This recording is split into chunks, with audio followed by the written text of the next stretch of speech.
tanong. Guro, ano ba dapat kong gawin upang makamit ko ang buhay na walang hanggan? Ano ba ang nakasulat sa kasulatan? Ano ba ang nabasa mo roon?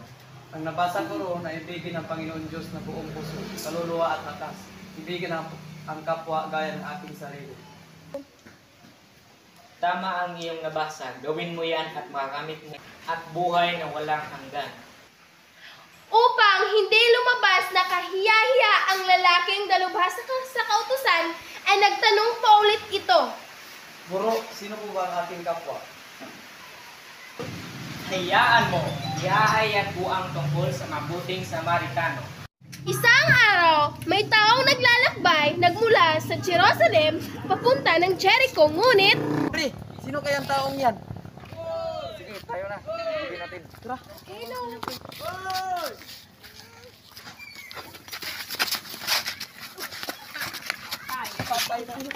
Akin to pre, maganda to pre.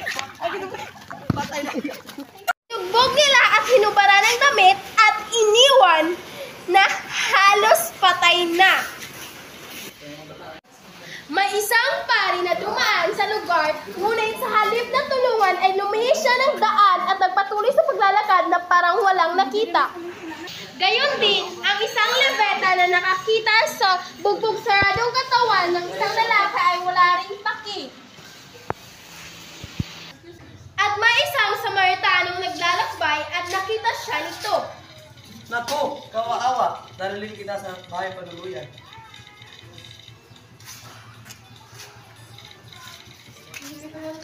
Pagdating nila sa bahay panuluyan, Gina, bibigyan kita ng 2 pilang. Alagaan mo ang tao ito. Gamutin mo ang kanyang sugat at ako pa ibabalik bukas.